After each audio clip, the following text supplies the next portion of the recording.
Bom dia, boa tarde ou boa noite, senhoras e senhores. Bem-vindos, bem-vindas à Escola Brasileira de Direito Virtual. Que bom, segue-me agora em fila e ritmo. Bem-vindo à sua companhia. Mete o dedo logo abaixo, se inscrevendo, fortalecendo a casa. Vamos somar, multiplicar aí. Recebe aí o meu abraço. Abraça-me agora. É exatamente, nobre senhor. Se inscrevendo, fortalecendo, comentando aí. É exatamente, nobre senhor. Favorita aí, ó, os seus polegares, metralhando. Vamos aí ao seu direito à informação. Mantenha-se atualizado e informado acerca de questões, novidade e entretenimento. Vamos interagir. Vamos agora pisar em solo nesse planetinha redondinho, nesse arcabouço jurídico sobre direito administrativo, contratos administrativos. Contrato administrativo. Quem é que nunca realizou um contrato? Talvez um contrato simples, verbal. Você entrou no ônibus, você tem o quê? Um contrato. Um contrato de transporte de passageiro. Podemos dizer que o contrato é todo o acordo de vontade, firmado livremente pelas partes para criar obrigações e direitos recíprocos. Entre eles temos as suas características, que é a presença da administração como poder público. Temos a finalidade pública, todos os atos da administração, inclusive em contratos de caráter privado, de obediência à forma prescrita em lei. Temos o procedimento legal, é a autorização legislativa, a avaliação, a motivação autorizada pela autoridade competente, indicação de recursos orçamentários e a licitação. Temos a natureza do instituto personae, que quer dizer, pode ser executado pelo próprio contratado, vedados em princípio de subcontratação total ou parcial do seu objeto, associação do contrato com outro e exceção de transferência total ou parcial, salvo se expressamente prevista no edital da licitação no contrato. Presença de cláusulas exorbitantes, são aquelas que conferem à administração vantagem ou restrições.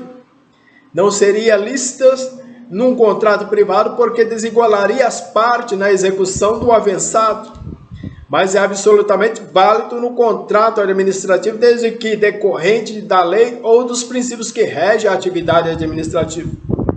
A mutabilidade, que é uma característica também dos contratos que decorre de determinadas cláusulas exorbitantes e confere à administração o poder unilateral de alterar cláusulas regulamentadoras ou reincidir o contrato antes do prazo estabelecido por motivo de interesse público.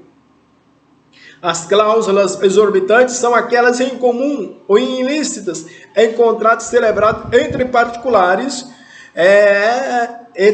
por trazer prerrogativas somente a uma das partes, desfigurando o equilíbrio necessário entre os contratantes e contratados na execução de acordado, presentes no âmbito do poder administrativo. Elas colocam a administração em posição de supremacia em relação ao contratado. Exigência de garantia. Pode exigir garantia para contratar particulares, sendo exigida em alguns casos na própria licitação. Quanto aos não vencedores do certame, o montante garantidor deste será desenvolvido e aqueles contratados vencedores do certame após o término do contrato e a correta execução, a sua garantia será devolvida. Alteração unilateral, quando houver modificação do projeto ou das especificações para melhor adequação técnica aos seus objetos, quando necessário que a modificação do valor contratual em decorrência de acréscimo ou diminuição quantitativa do seu objeto. A rescisão unilateral é a possibilidade que a administração pública tem de unilateralmente extinguir o contrato firmado. Ocorre quando? Por inadimplemento, ou seja, com culpa. O inadimplemento com culpa, não cumprimento ou cumprimento irregular das cláusulas contratuais. Lentidão, atraso injustificado, paralisação, subcontratação total ou parcial não permitida, cessão, transferência, salvo se admitidas no edital e no contrato, desatendimento de determinações regulares da autoridade designada para acompanhar e fiscalizar a execução do contrato, cometimento reiterado de faltas. Nesses casos, não há que se falar em indenização da administração ao contrato, uma vez que foi ele o causador da rescisão. Na verdade, estará o contratado sujeito à responsabilização pelo inadimplemento. Agora vejamos outro aspecto bastante interessante e fundamental para o direito administrativo, quanto ao inadimplemento sem culpa. Quero dizer que o desaparecimento do sujeito, sua insolvência ou comprometimento da execução do contratado. Temos a falência, a concordata, a instauração de insolvência civil, a dissolução da sociedade ou falecimento do contratado, alteração social ou modificação da finalidade ou da estrutura da empresa.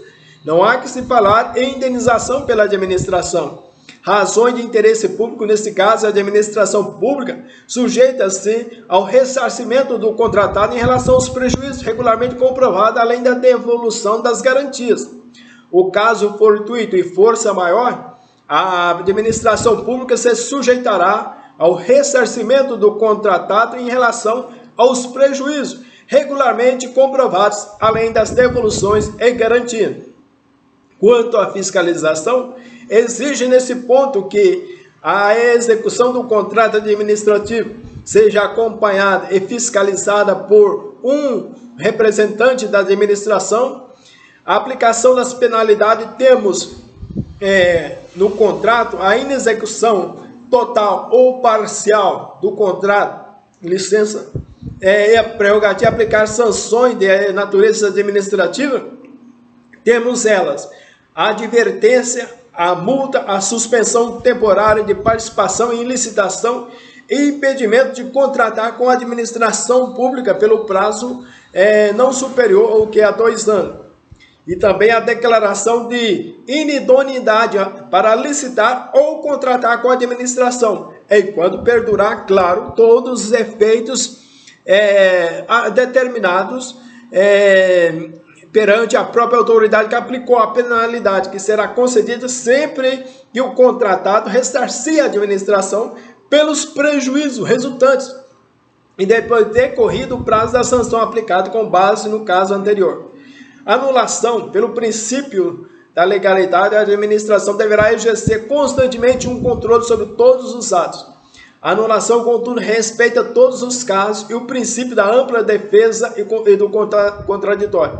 Se a ilegalidade se der única e exclusiva por conta da administração pública, contratada deverá ser indenizada pelos prejuízos sofridos. No caso dos contratos administrativos, a referida cláusula não pode ser utilizada pelos contratos se a administração faltar com obrigação contratual. Entretanto, por outro lado, a interrupção na execução do contrato por parte dos contratados, em regra, é proibida, à luz dos princípios da continuidade do serviço público e da supremacia do interesse público sobre o particular. Tal impossibilidade de suspensão do contrato administrativo por parte do contratado não é absoluta, e podendo ocorrer inclusive em rescisão de contrato no caso de atraso superior a 90 dias dos pagamentos devidos pela administração. E se tratando de calamidade pública, grave perturbação da ordem interna ou guerra, o contratado não pode reincidir o contrato. As formas de extinção do contrato administrativo, a conclusão do objeto, esta forma de extinção é mais comum, ocorre de pleno direito quando as partes contratadas e a administração cumprem integralmente suas prestações contratuais. O término do contrato, quando finaliza o prazo, é condição de eficácia de todo o negócio jurídico contratado.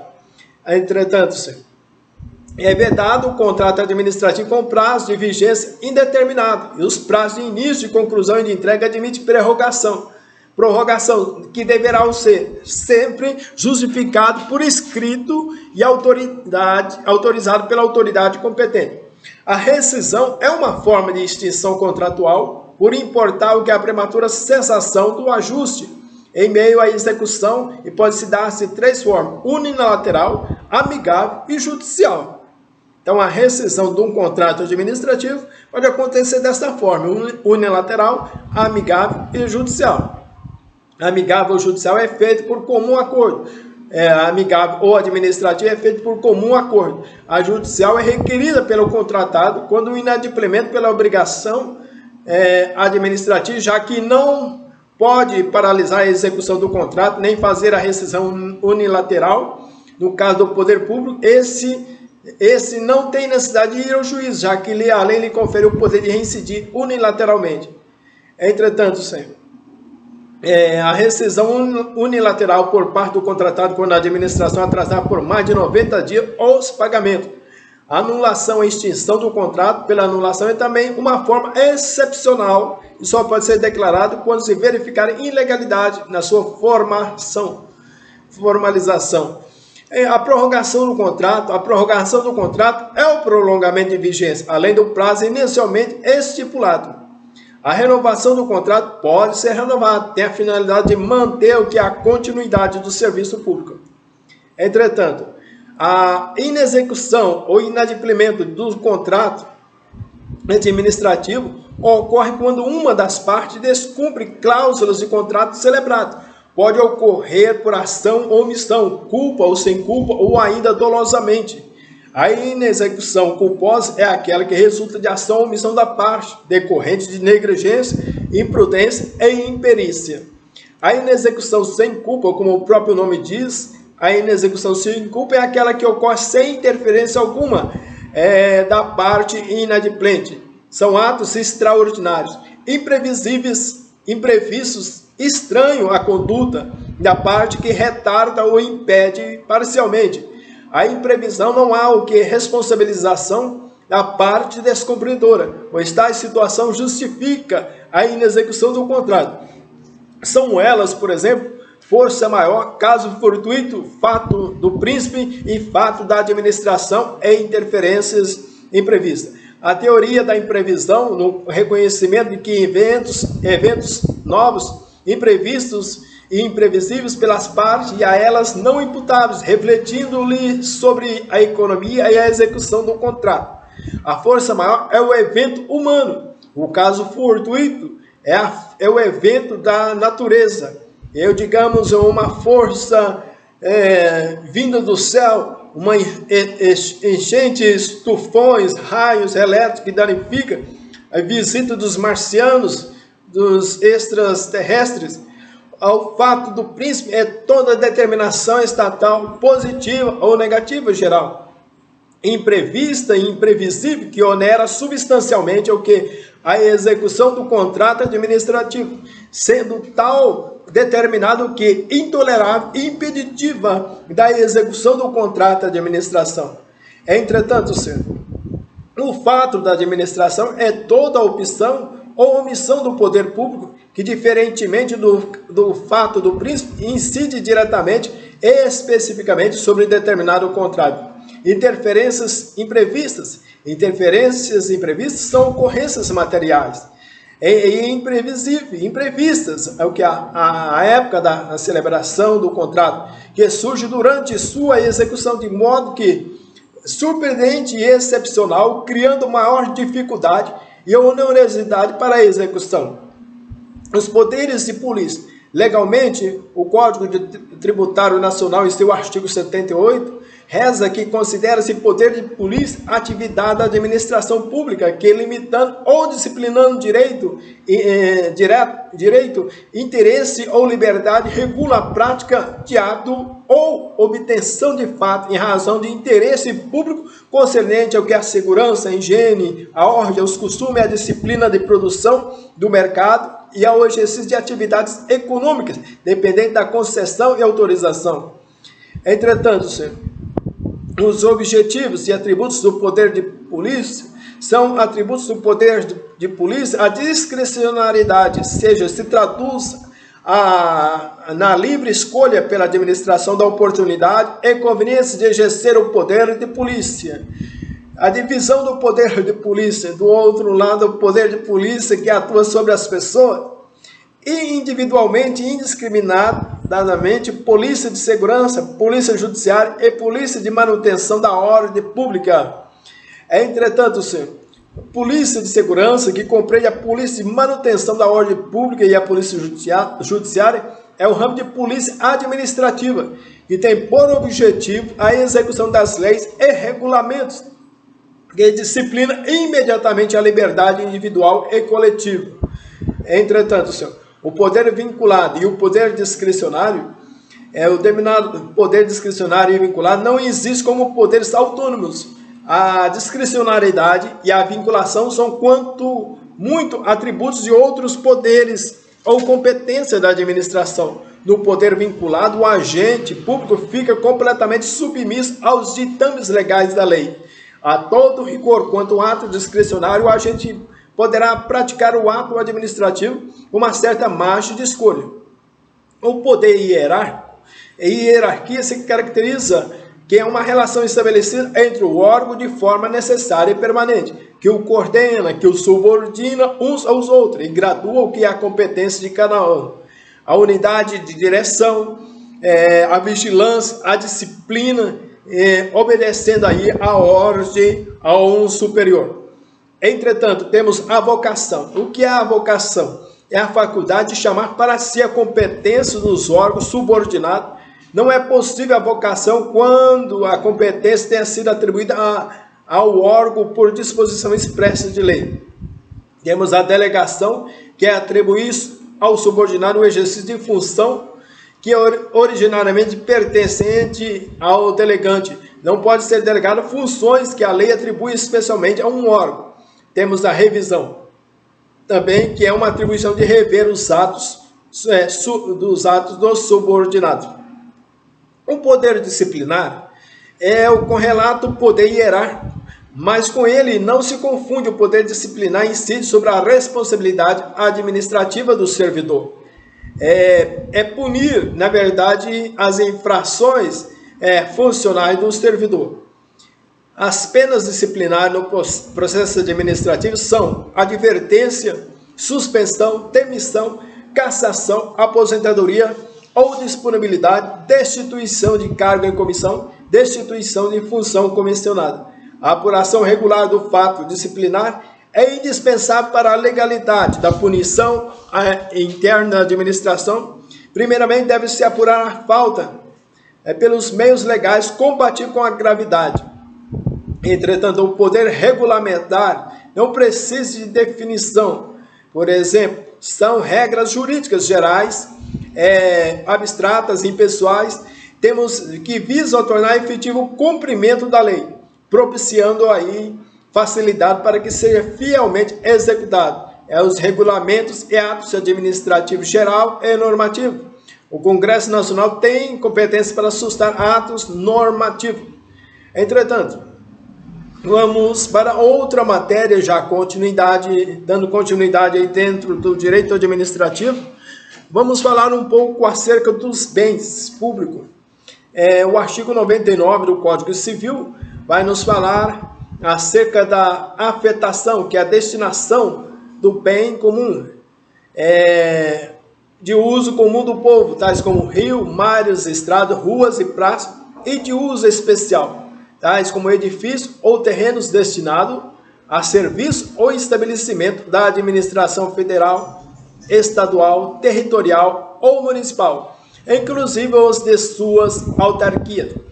Os dominicais, que constituem o patrimônio das pessoas jurídicas de direito público, como objeto de direito pessoal ou real de cada uma dessas entidades. Os bens de domínio público do Estado abrange de uso comum, do povo e de uso especial, submetido ao regime jurídico de direito público.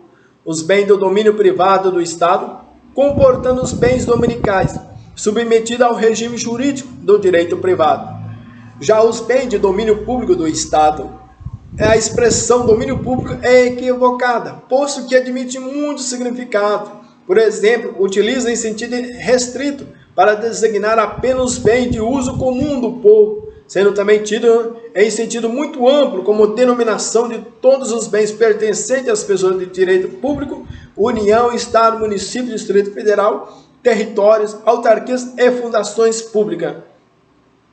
Nesse sentido, temos algumas características comuns dos bens de domínio público, que é a inalienabilidade, que é inalienável. Esses bens, por estarem afetados, destinados a fins públicos, a inalienabilidade, enrolou a língua, inalienabilidade, estão fora do comércio jurídico de direito privado, estão inalienáveis pelas formas do direito privado, como compra e venda, doação, permuta, comodato, locação.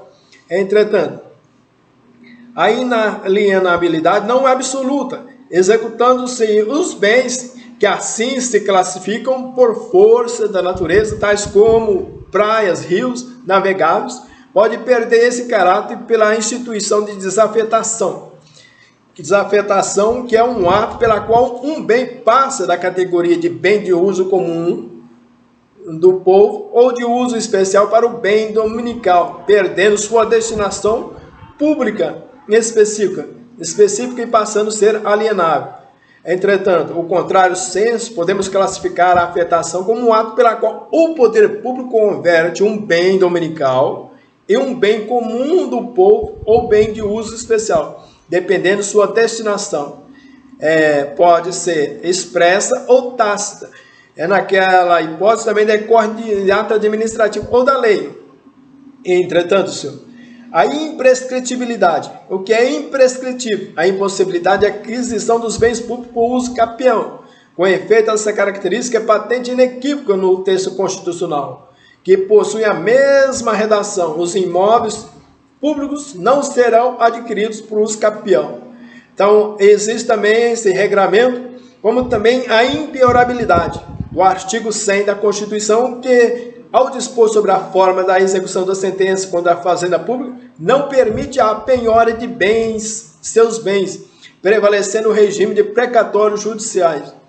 A impossibilidade de oneração, isto é, os bens públicos não podem ser gravados com ônus reais, direitos reais de garantia sobre coisa alheia previsto no Código Civil 755, quais sejam penhor, hipoteca, anticresse.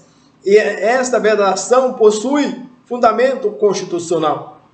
Os bens de domínio privado do Estado ou bens dominicais não possuem destinação específica, integrando o patrimônio do Estado.